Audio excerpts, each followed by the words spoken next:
आज की हमारी चर्चा भारत के इतिहास के उस दौर पर है जिसे स्कूलों में स्वर्ण युग या गोल्डन एज कहकर पढ़ाया जाता है। गुप्त राजवंश। हाँ, गुप्त राजवंश। हम चौथी से छठी शताब्दी की बात कर रहे हैं, लेकिन सवाल ये है कि क्या ये वाकई एक स्वर्ण युग था, और अगर हाँ तो किसके लिए? और हमें ये सब पता कैसे चलता है? बिल्कुल, तो आज हम इसी सवाल की तह तक जाएंगे। हमारे पास जो स्रोत है वो खुद बड़ी दिलचस्प कहानी कहते हैं।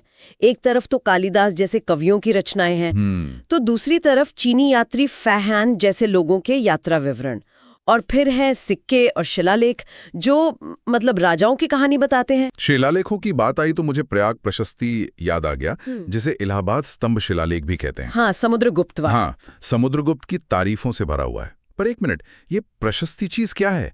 क्या हम इसे अनबायस्ड हिस्टोरिकल रिकॉर्ड मान सकते हैं? बहुत अच्छा सवाल है। देखिए, प्रशस्ति का संस्कृत में मतलब ही होता है प्रशंसा में। अच्छा, तो ये समुद्रगुप्त के दरबारी कवि हरिशेन का लिखा एक गुणगान है।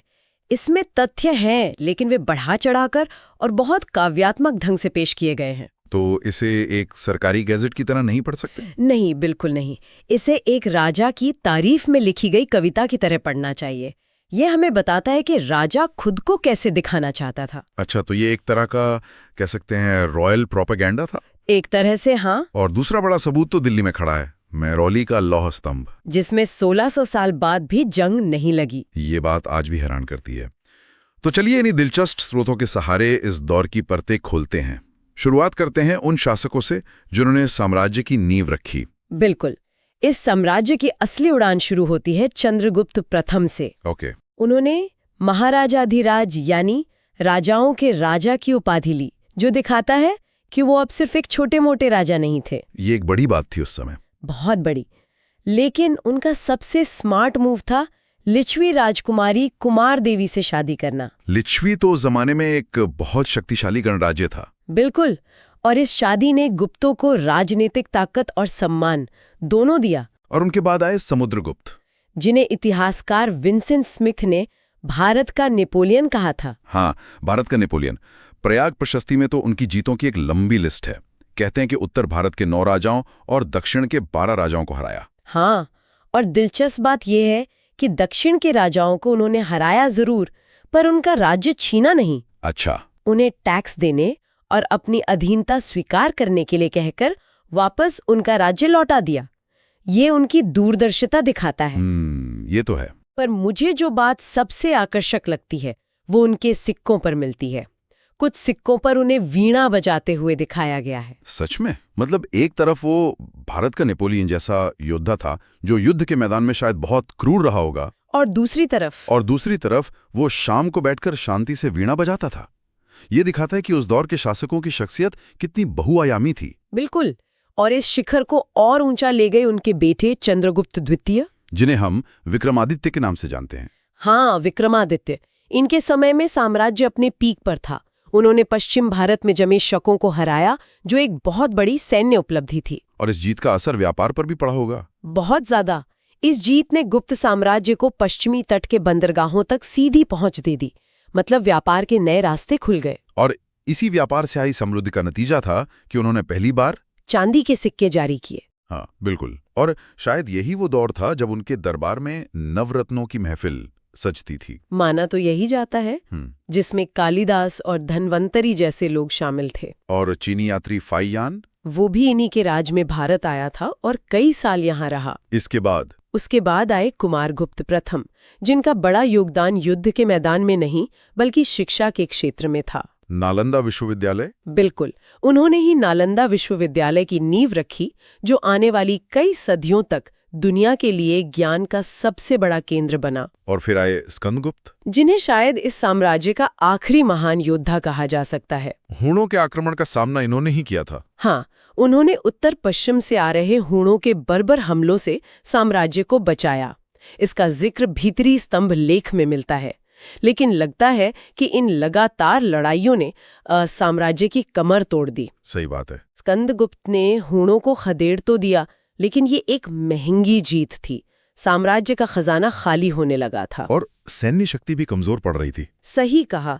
पर इस पतन पर हम बाद में आएंगे। पहले ये समझते हैं कि इतना बड़ा साम्राज्य चलता कैसे था। क्या इसका एडमिनिस्ट्रेशन भी मौर्यों जैसा सेंट्रलाइज था? हाँ, ये जानना जरूरी है, क्योंकि एक मजबूत प्रशासन के बिना इतना बड़ा साम्राज्य संभालना मुमकिन नहीं है। यहाँ एक बहुत बड़ा फर्क है और यहीं से कहानी में एक नया मोड़ आता है। अच्छा। गुप्त प्रशासन मौर्यों की तरह टॉप डाउन या सेंट्रलाइज नहीं था। असल में इसी दौर में भारत में सामंती व्यवस्था यानी फ्यूडलिज्म के बीच पड़े। एक मिनट, इसका मतलब क्या हुआ, सामंती व्यवस्था की शुरुआत? इसका मतलब ये कि बड़े अधिकारियों और सेनापतियों को कैश सैलरी देने की जगह जमीनें दी जाने लगीं। उन्हें एक इलाका दे दिया जाता था जहां से वो टैक्स वसूलते थे और अपना खर्च चलाते थे। शुरू में तो ये ठीक था, लेकिन धीरे धीरे ये जमींदार या सामंत अपने अपने इलाकों में बहुत शक्तिशाली हो गए और राजा पर उनकी निर्भरता कम होने लगी। बिल्कुल। तो इसका मतलब सारी पावर राजा के हाथ में नहीं थी, बल्कि धीरे धीरे लोकल गवर्नर्स के पास जा रही थी। क्या ये साम्राज्य के लिए एक तरह का टाइम बॉम्ब नहीं था? बिल्कुल, ये एक टाइम बॉम्ब ही था जो आगे चलकर फटा। लेकिन उस समय प्रशासन का एक ढांचा जरूर था।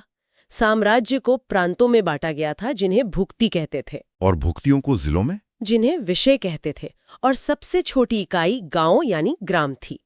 लेकिन न्याय व्यवस्था में एक बहुत बड़ा बदलाव आया। वो क्या था? पहली बार दीवानी यानी सिविल मामले, जैसे जमीन जायदाद के झगड़े, हाँ, और फौजदारी यानी क्रिमिनल मामले जैसे चोरी या हत्या, इनके लिए कानून और अदालतें स्पष्ट रूप से अलग अलग कर दी गई। ये अपने आप में एक बहुत बड़ा चेंज था। बहुत बड़ा। ये दिखाता है कि समाज और कानून व्यवस्था मैच्योर हो रही थी। ठीक है, तो प्रशासन धीरे धीरे डिसेंट्रलाइज्ड हो रहा था, लेकिन अर्थव्यवस्था काफी मजबूत लग रही है। तभी तो वो सोने के सिक्के, दीनार जारी कर रहे थे। हाँ, अर्थव्यवस्था ही वो इंजन थी जो इस स्वर्ण युग की गाड़ी को खींच रही थी। और वो सिक्के भी क्या कमाल के थे। उनके सोने के सिक्के सिर्फ पैसे नहीं थे, वे कला के बेहतरीन नमूने थे। उन पर राजाओं के अलग अलग पोज, देवियों की तस्वीरें। मैंने सुना है अश्वमेध यज्ञ जैसे अनुष्ठानों के चित्र भी बने होते थे। हाँ, बिल्कुल। और भड़ौच और ताम्रलिप्ति जैसे बंदरगाहों से रोम और दक्षिण पूर्व एशिया के साथ जमकर व्यापार होता था। तो इसी आर्थिक स्थिरता और समृद्धि ने उस जमीन को तैयार किया जिस पर विज्ञान और कला के फूल खिल सकें। बिल्कुल। चलिए अब उस पहलू पर आते हैं जो इस युग को सच में स्वर्ण युग का टैग देता है, विज्ञान, कला और साहित्य। और इसकी शुरुआत हमें गणित और खगोल विज्ञान से करनी चाहिए। बिल्कुल। आर्यभट्ट का नाम कौन नहीं जानता, लेकिन सब कहते हैं कि उन्होंने शून्य की खोज की। शून्य तो बस एक नंबर है, ये इतनी बड़ी बात क्यों है? नहीं नहीं, ये सिर्फ एक नंबर नहीं था। ये एक, आप कह सकती हैं कि एक फिलॉसफिकल और मैथमेटिकल क्रांति थी। क्रांति कैसे? शून्य से पहले बड़े नंबर्स लिखना या जटिल गणना करना जैसे गुणा या भाग लगभग नामुमकिन था। शून्य ने प्लेस होल्डर का काम किया, जिससे 1, 10 और 100 में फर्क करना आसान हो गया। अच्छा। आप इसे ऐसे समझिए कि ये वो सॉफ्टवेयर अपडेट था जिसकी पूरी दुनिया की गणित को जरूरत थी। इसी के बाद गणित और विज्ञान ने ऊंची छलांग लगाई। वाह, ये तो कमाल का नजरिया है।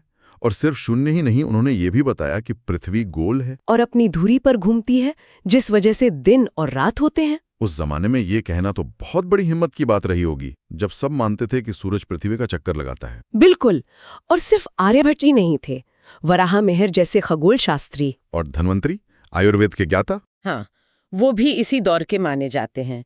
और टेक्नोलॉजी की बात करें तो हमें मेहरौली के लौह स्तंभ पर वापस आना होगा। हाँ, वो सवाल तो मेरे दिमाग में अभी भी है, उसमें जंग क्यों नहीं लगी? क्या वो कोई खास तरह का लोहा इस्तेमाल करते थे? हाँ, और ये कोई जादू नहीं, बल्कि शानदार केमिस्ट्री थी। केमिस्ट्री? हाँ, विश्लेषण से पता चलता है कि उस लोहे में फास्फोरस की मात्रा बहुत ज्यादा थी, जबकि सल्फर और मैंगनीज लगभग न के बराबर थे। अच्छा, इस कॉम्बिनेशन से क्या हुआ? इस अनोखे कॉम्बिनेशन ने लोहे की सतह पर एक बहुत पतली, अदृश्य, सुरक्षात्मक परत बना दी, जिसे विज्ञान की भाषा में पासिव प्रोटेक्टिव फिल्म कहते हैं। और यही परत उसे बचाए हुए है। हाँ, यही परत उसे 1600 सालों से बारिश और हवा से बचाए हुए है। कमाल है, मतलब 1600 साल पहले के भारतीय मेटलर्जिस्ट आज के वैज्ञानिकों को टक्कर दे सकते थे। कह सकते हैं। अब अगर विज्ञान इस स्तर पर था, तो साहित्य और कला का क्या कहना?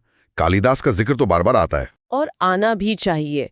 उन्हें भारत का शेक्सपियर कहना शायद शेक्सपियर के साथ नाइंसाफी होगी, क्योंकि कालिदास उनसे सदियों पहले हुए। हाँ, सही बात है।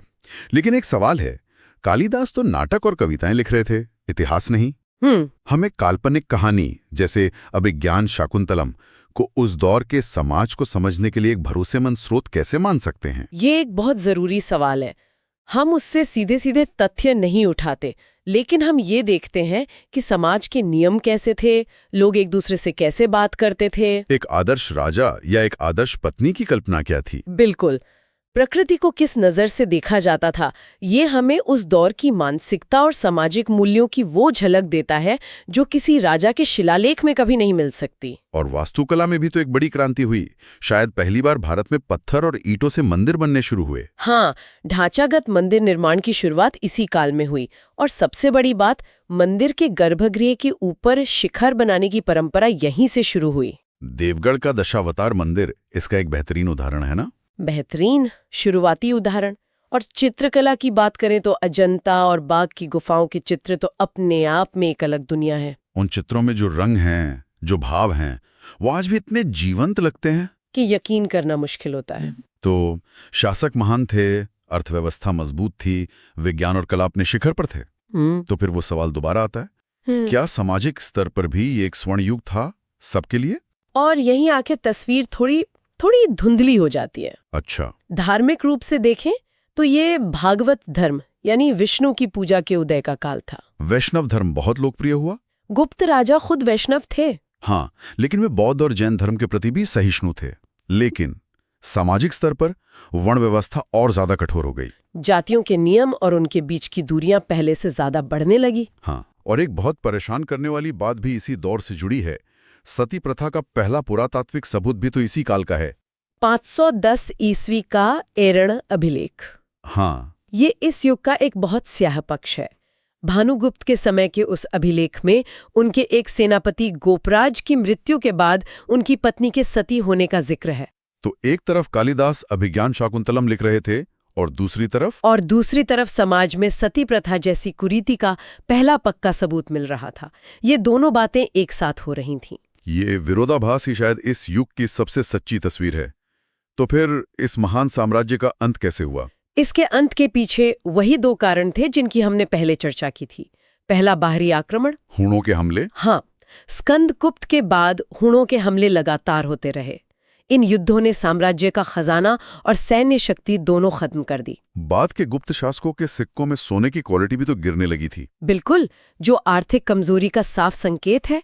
और दूसरा कारण जरूर वो टाइम बम होगा जिसका आपने जिक्र किया था, सामंतवाद। बिल्कुल, जैसे जैसे केंद्र में राजा कमजोर हुआ, वो सामंत और गवर्नर जिन्हें जमीनें मिली थीं, वे अपने अपने इलाकों में आजाद होने लगे। उन्होंने टैक्स देना बंद कर दिया, अपनी सेनाएं बना लीं, और देखते ही देखते जो एक विशाल साम्राज्य था वो छोटे छोटे टुकड़ों में बिखर गया। तो आज की इस चर्चा से ये साफ है कि गुप्त काल को स्वर्ण युग कहना पूरी तरह गलत भी नहीं है और पूरी तरह सही भी नहीं। हाँ, ज्ञान, विज्ञान, साहित्य और कला के लिहाज से ये वाकई एक शिखर था। आर्यभट्ट, कालिदास, अजंता की चित्रकला, ये सब अभूतपूर्व उपलब्धियां थीं। लेकिन साथ ही ये वो दौर भी था जब सामंतवाद की नींव पड़ी, जिसने आगे चलकर भारत को राजनीतिक रूप से कमजोर किया। जाति व्यवस्था और ज्यादा कठोर हुई और सती प्रथा जैसी कुरीतियों ने समाज में अपनी जगह बनानी शुरू कर दी। ये एक ऐसा दौर था जिसमें रोशनी बहुत तेज थी, लेकिन उस रोशनी के नीचे कुछ गहरे साए भी पल रहे थे। बिल्कुल। और ये विश्लेषण एक अहम सवाल हमारे सुनने वालों के लिए छोड़ जाता है। किसी भी युग को स्वर्ण युग कहने का पैमाना क्या होना चाहिए? क्या सिर्फ कुछ इलीटों की कला और विज्ञान की उपलब्धियां ही काफी हैं? यहाँ में उस दौर की सामाजिक सच्चाइयों, आम आदमी की जिंदगी और समाज में पनप रही कुरीतियों को भी उस पैमाने में शामिल करना चाहिए? ये एक ऐसा सवाल है जो इतिहास को देखने के हमारे नजरिए को और गहरा बनाता है।